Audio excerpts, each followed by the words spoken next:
Pastor George here for My Guns and My Religion. Today we're going to be talking about the President's recent presidential proclamation, or whatever they call it, when he just signs into law without, using Congress or anything else to pass new, sensible gun control laws.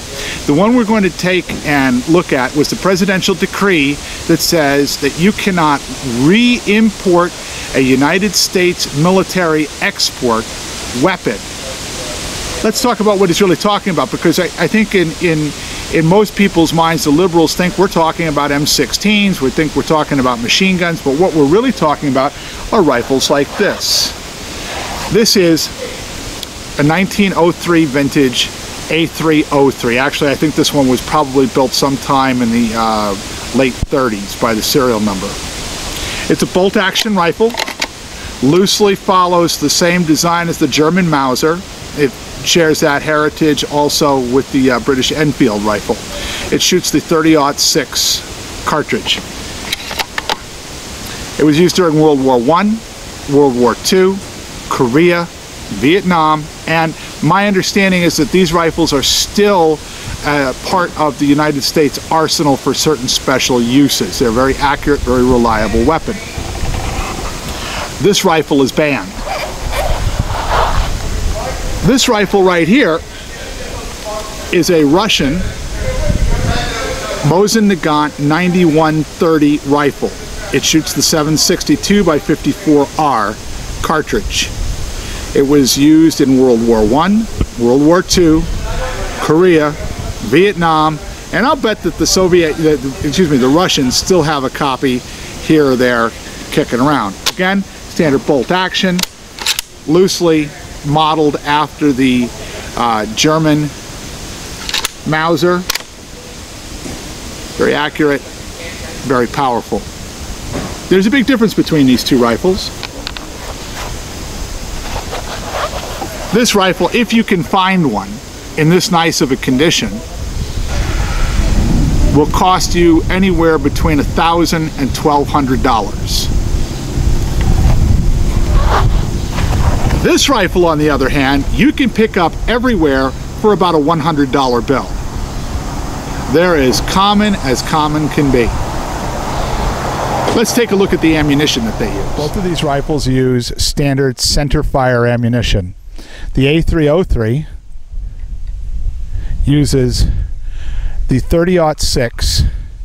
It's a standard center fire, very high velocity, very powerful round. Really seriously lethal out well beyond 1,000 yards.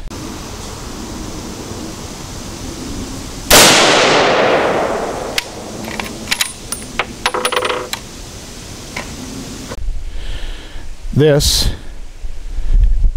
is a 7.62x54R centerfire round. It's Russian in manufacture.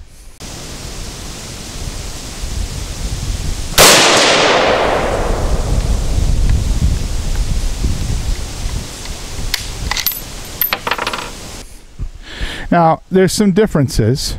The .30-06 round, by nature, was designed as a smokeless powder round, and the 7.62x54R was designed as a black powder round. We're joined today by my very good friend, Lurch. Now, Lurch, you're a trained sniper from the United States Army, is that correct? Yes. Okay, tell us a little bit about the difference from a sniper's standpoint between these two rifles. Both are very good hardware for the technology of their day.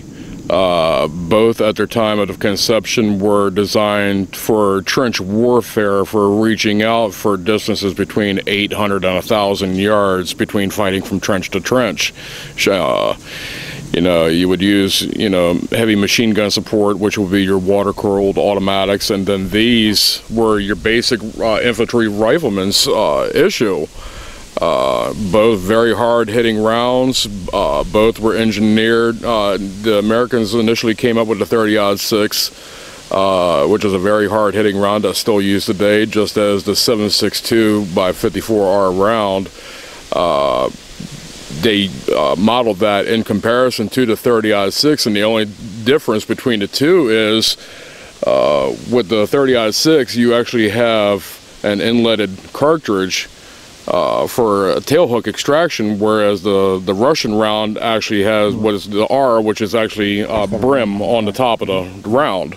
Let's talk about at 100 yards, basically the same. Yeah, dime on accuracy. Both weapons at the same with impact, energy, speed of travel, both equivalent, the same ballistically at 100 yards. Okay, 500 yards? 500 yards, you're going to start seeing a little bit of energy die off. You're going to see probably about 100 to 200 feet per second difference due to the ballistic coefficient of the 30-06 round with a little bit more energy over top of the Russian round. And at 1,000 yards? At 1,000 yards, you're going to have a clear winner being the 30-06. Okay, so really what we're doing here is we're taking, and Obama outlawed a rifle which really only has an advantage on a 1,000-yard shot.